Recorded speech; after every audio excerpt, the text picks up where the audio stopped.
So welcome to everyone. So let us start our today's talk with the prayer for good health for everybody. सर्वे भवन्तु सुखिना, सर्वे सन्तु निरामये, सर्वे भद्राणि पश्यन्तु, मा कश्चित् दुःखभाग् भवेत्. In the last session, we talked about avyakt for individual, that is Atma. For the self, we call it Jivatma, we call it Atma, we call it individual consciousness. We discussed a large number of options how to understand that part of non-manifest in our own system, in our own constitution. Now today we will talk about the universal consciousness, or we call it Paramatma, or we call it God, or whatever name we give. We will talk about the, the non-manifest force which exists everywhere in the universe, or whether it exists. Now, when we talk about, say, if I say horse, immediately in your mind an image of horse comes in. When I say shopping mall, an image of shopping mall comes in your mind. Because we have experience of these words, and these words are related to the physical manifestation of those things. But when I talk about Paramatma, when I say universal consciousness, no image comes in your mind because we do not understand, or we do not have an image, or we do not have what you call proper knowledge of what Paramatma is. If we understand it, that image will come, some sort of image will form in our mind. Even when we talk about mind, mind is non-manifest substantially. It is subtle existence. Even then, some image forms in your mind. But when we talk about soul, we talk about Paramatma, no image forms in our mind because we do not have experience of that in our personal life. Now, how do we experience Paramatma? How do we experience the universal consciousness? When we started, we talked about a very definite order in this universe. You can see how the planets revolve, how they rotate, how the sun rises, how the sun rotates and sun revolves, how the moon behaves, how the seasons change. We talked about a very definite order which runs this universe. That was one of the reasons we thought there is somebody who is governing that. Now, based on that order, the Western civilization, particularly the Bible and also to some extent Quran, they believe that God is a separate entity sitting somewhere outside, and he is creating this universe out of his power, or whatever manner it can be explained. In Bible it has been explicitly said that God created this universe in 7 days. There is a proper explanation for that. Now, if you have that kind of explanation, then a simple question arises in everybody's mind that if God created this, who created the God? And if you say that X created the God, then the question will be who created the X? So this will continue to go infinitely back in time, and we will find no answer to that. And therefore, that explanation of Western civilization is not so profound. It is not able to satisfy the human intellect properly. And that is why they command you, they tell you that whatever is stated here, you have to believe it. While on the other hand, our civilization, the Vedic civilization, does not believe in commandments. It believes in your personal experience. They tell you that don't believe unless you are convinced that this is true. So we will go on the journey to experience this process, to experience that the God exists and to experience that Paramatma exists or does not exist. Now, the Vedic sayers and the Upanishadic rishis, they have given a very, very profound explanation of this universe. I have done little bit of research on this when I was writing some articles and books, and I did not find any such explanation, any such profound explanation anywhere in the world. Now, what is that explanation? That explanation is that God does not sit outside and he does not create the universe. He is not like a, kumhar who takes the soil or clay and he makes a pot. God is not like Kumar. God is not rewarding and punishing people. That is not, he is not doing any of that. He is not sitting in judgment of you. You are sitting in your own judgment. Now, how do they explain this? There are two words which have been used in our writings, that is Srasti and Srasta. The Srasti is actually the expansion of Srasta. And that is what Brahma means. The profound meaning of Brahma is the one who can expand infinitely. Briha is the root in Sanskrit of the word Brahma. Briha means to expand.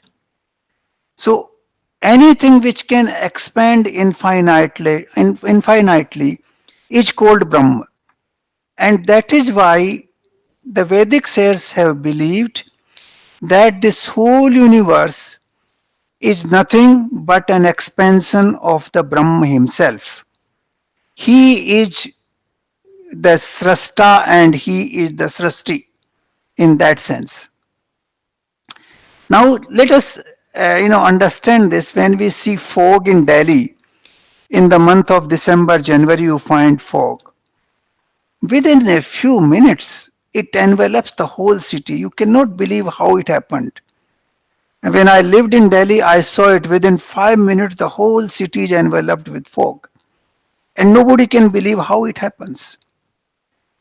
So it is visible to our eyes that expansion can take place in a very profound and very, expansive way. Expansive in the sense of space. Similarly, the Brahma can expand infinitely.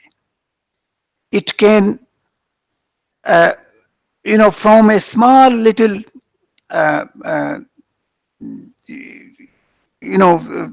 what you call form, it can become absolutely infinite.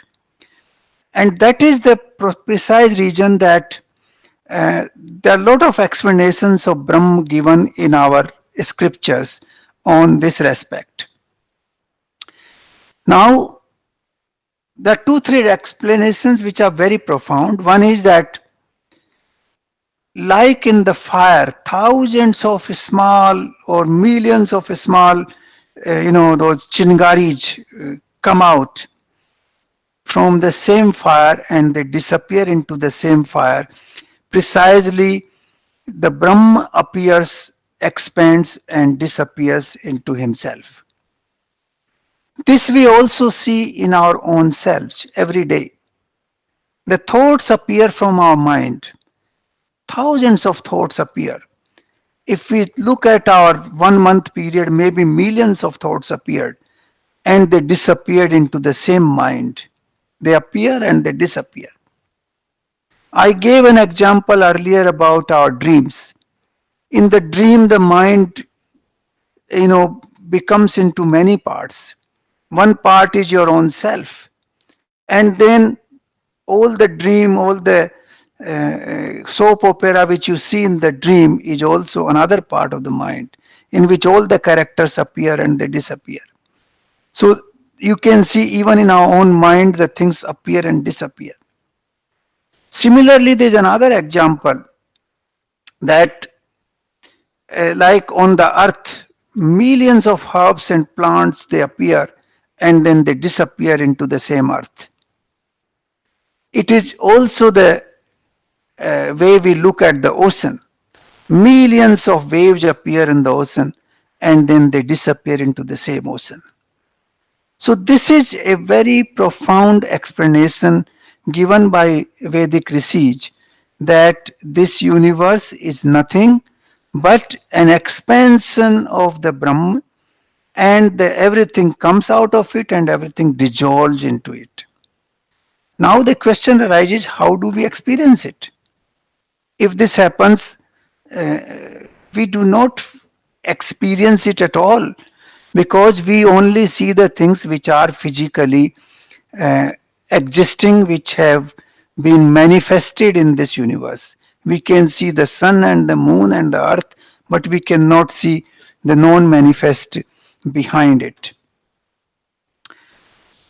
Now, if you look with little profoundness, you will find that wherever there is power, wherever there is Shakti, you do not see the Shakti, you only see the result of the Shakti.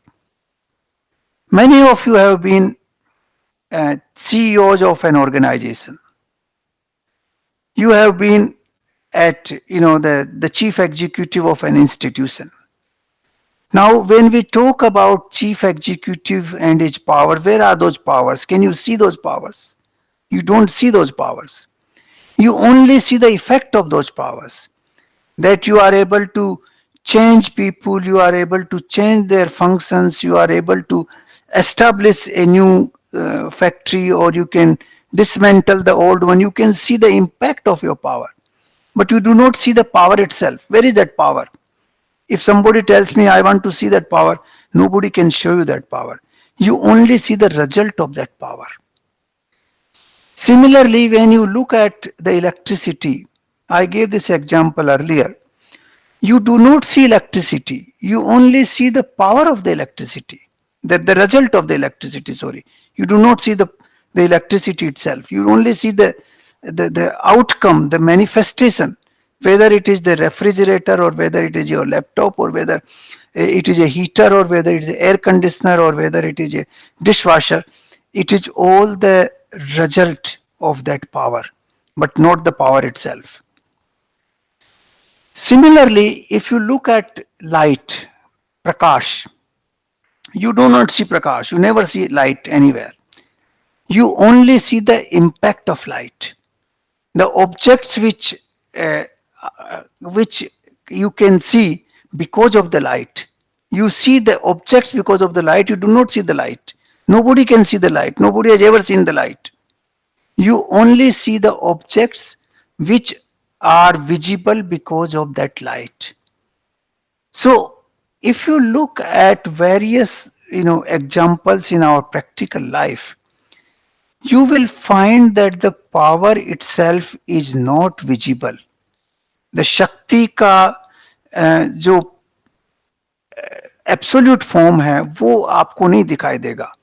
You only see the outcome of that power, you only see the outcome of that Shakti. That is, you will find in every respect. You look at the Prime Minister of India. Now, just Prime Minister of India does give you a feeling that he is powerful, but you do not see that power anywhere. You only see the manifestation of that power. You only see that he can change things in the country, he can do this and do not do this, and he can convene the parliament and the parliament can pass the law and that law comes into effect, but you do not see that absolute power of the so-called Prime Minister of India's office. Where is that power? Nowhere. Only the outcome of that power is visible.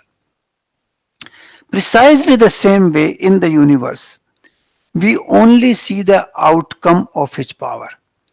We see the stars, we see the planets, we see the galaxies, we see the so many forms of life, so many species of life, starting from ant and a small little insect right up to a great person called human being. We see all variety of forms of life. We see all these objects and planets, and we also see the plants and the mountains and the rivers, but we don't see that power. That power is actually visible in the existence we see around. That existence which has come is because of that power. That is what the Vedic rishis have explained, that whatever you see in this universe is because of his सत्ता. इसकी सत्ता का जो आभास है वो हम देख पाते हैं, वो सत्ता नहीं देख पाते. सत्ता का आभास उन चीजों से होता है जिनको हम देख पाते हैं. So this is one big explanation of the what we call we not able to see Paramatma. But whatever we see is because of Paramatma. That is what we have to understand. Because if Paramatma doesn't exist, nothing will exist in this existence. If we believe in this existence, we have to believe in the power of Paramatma. That is what it implies. Now,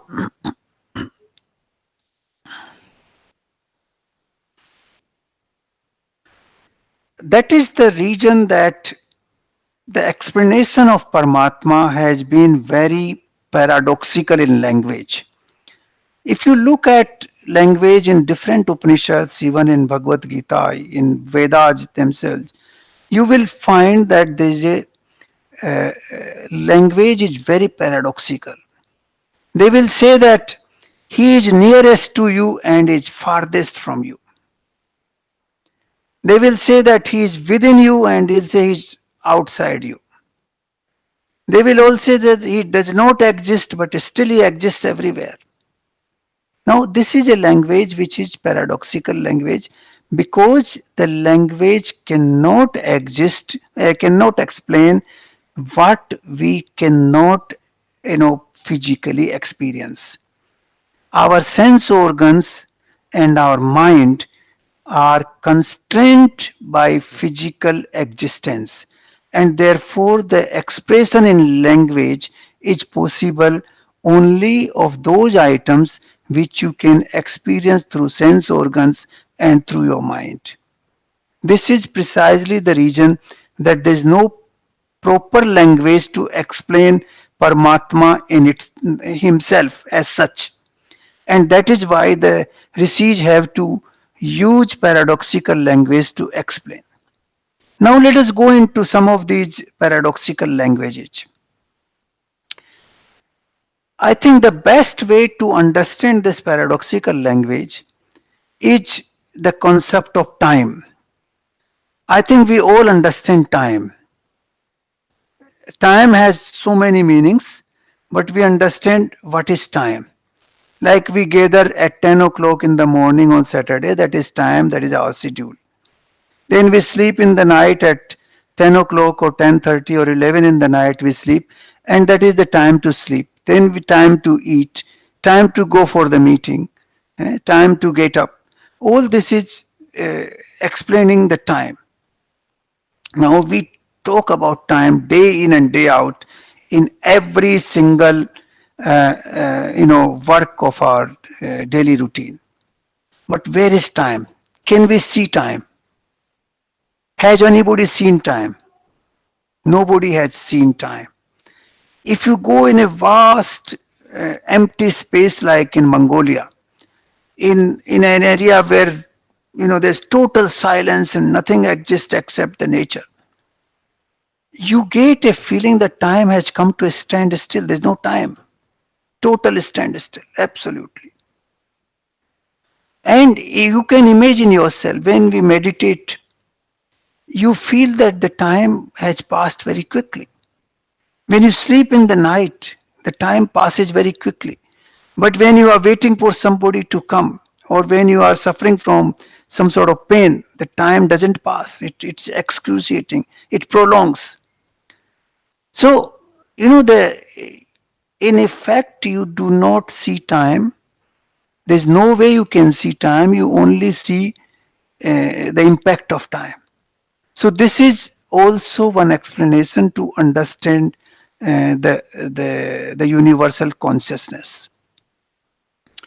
Now, the time has all these elements of paradoxical language. The first element we can say at he he is still, but still he still moves faster than the fastest. That's the first paradox of the Almighty or of the universal consciousness. He is still, but he moves faster than the fastest. Now, time is still, we don't see it moving anywhere, but it moves. It moves for billions and trillions of years. As soon as you go back in time 10,000 years, it moves there immediately. It is there before you reach there. Similarly, if you think of 10,000 years ahead, it is already there before you move there. It moves faster than you do. It moves faster than your mind, you see. Time is the only one thing which moves faster and still it is still. Secondly, time is nearest to you and it is farthest from you. The time exists inside you. We do not realize it, but we see that there is a change taking place in us all the time, every single moment. So the time exists inside us and it exists everywhere else because you see this whole universe moving. The stars are moving and the sun is moving and the earth is moving and the trees are growing and in fact the scientists will tell you that the molecules are all the time changing, the electrons are changing, the cells are dying and recreating themselves. So we can see this movement all over, but uh, you know it is inside us, it is outside us, it is everywhere. Similarly, it is in existence and it is not in existence. As I explained to you, when you go in deep sleep, there's no time, it just disappears. When you go in meditation, there's no time, it just disappears. But otherwise, it exists, you can see it. Now, you cannot touch time, you cannot see time, but all these paradoxical aspects of time which have been explained in the universal consciousness are existing in time. Similarly, in space, a large number of these paradoxical elements exist in space as well. The space is inside you. Without space, you cannot exist, but it is all around you, everywhere. Wherever you see, there is a space. So the space is inside and the space is outside. The space does not move, it is still and still it moves. You see, you are still sitting here, there's no movement of space. Do you see any movement of space? But wherever you go, there's a space. It moves everywhere. It is there wherever you go. Before you reach there, it's already there. Because you cannot reach there unless there is a space. So these paradoxical elements we can see in our practical life. We started with the example of somebody as chief executive of an organization or head of a state, and then the electricity, how it works, and then we can see oceans and we can see the earth, how plants and herbs come out and go back into this, how the waves come from the ocean and they dissolve into the ocean, how the time which is still but still moving all the time is still and still moving. So all these paradoxical elements are not entirely new to us. The new to us is that we do not, observe them properly. If we observe in our life all these things properly with little attention, with some attention, you will find that there are all these paradoxical elements existing in our existence itself. So this is not something new. And you cannot explain these things without this language of paradox because they don't exist physically. So this is another explanation of the universal consciousness or the Paramatma or the God, whatever name you give. Now, let us look at the universe from a scientific angle. We talked about this briefly earlier. We'll talk little briefly now. If you look at the existence, it has three parts. Existence, which is manifest, which is physical. You can see planets and stars and galaxies and life forms and all that. Then there is a subtle existence, which is like a space. Now, space is a subtle existence. You can feel it. Your mind can feel it, but you cannot describe it because there's nothing which can be recognized by your sense organs. It has no smell, it has no color, no shape. eh. So therefore, you cannot really describe space. That is a subtle existence. It's closer to the mind. And then there is so-called non-existence or non-manifest. That is what the scientists call as black holes or dark energies or dark holes or black energies, whatever name they give. That this is non-existence because it is beyond observation. So there are three parts of the existence which we can see scientifically in our so-called universe. Now the physical part is very, very small, as we discussed it earlier, less than 1% of the total. Then there's a subtle part that may be 3-4% of the total, and then the rest is completely non-manifest. Now, the non-manifest is the most pervasive, it is the most, I would say, the largest and most substantive part of our existence. Now we can understand that little bit through some other examples. How do we understand the non-manifest? We have taken many examples to understand that. Let us take one or two more examples to understand that non-manifest in the universe. First of all, we should understand that the whole universe is one single entity and we are all interconnected. How do we? For example, I am standing on this earth. Now I am connected to the earth. I am existing in the space. Without space, I cannot exist.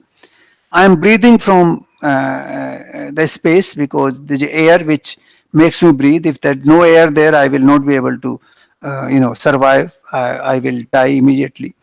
The food comes from various sources from the universe. So I am connected to all those sources which are,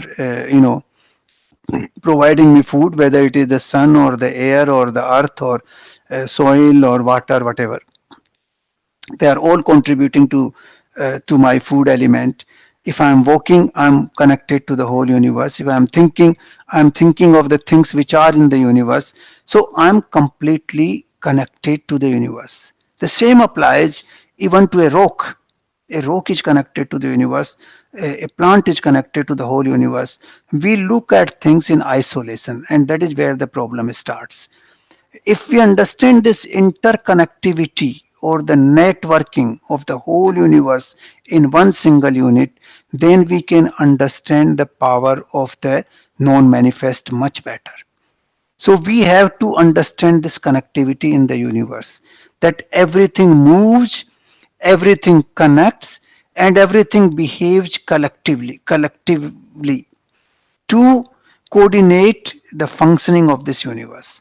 Now that coordinating part, that part which connects everything, is that power of the non-manifest. And that non-manifest, you can call it universal consciousness. I would call it universal intelligence, because that intelligence governs this whole interconnectivity. How the with the sunlight, the trillions of tons of water goes up and forms the cloud, and then with condensation process, the clouds come back on the earth in the form of rain and snow, and then they form rivers and they form icebergs and they form ice covered mountains, and then the river flows, and that water is good for us to drink and we survive, and it's good for the crops to grow, it's good for all the life to survive. Now this is what we call interconnectivity of the universe. There's no single thing in this universe which is not interconnected. Now the scientists are these days talking about ecosystem. What is this ecosystem? They never believed in that, but now in the last 70 years, when the what we call the environmental consciousness has arisen, they talk about ecosystem. Ecosystem is basically a combination of all forms of life which exist. For example, you go to a jungle. In jungle there are 30, 50, 100 different varieties of life. There are animals, there are birds, there are insects, and there are plants, there are all kinds of herbs. All of those work together, interconnected. Somebody becomes somebody's food, somebody becomes somebody's air, something becomes waste, and then it becomes fertilizer for something else. So this is how the whole system is interconnected. Now this interconnection is another a very profound explanation that there is an intelligence in this universe which make this operate, and that intelligence should be called as Paramatma or God or consciousness, whatever it is. Without that intelligence this could not happen. This is not possible. So let me summarize how do we understand Paramatma in this universe. Firstly, we see an order in this universe which works. It is not like somebody puts things from outside, like an engine is formed by collecting 100 parts, but here everything comes from inside, comes from the same nature and dissolves into the same nature, and there's an order there. That is one part. Second, we discussed various forms, examples given in Vedic language, that from the fire millions of small little chingaris come out and they go dissolve back. From the spider forms a net around it and then gulps the net back. The spider takes it back.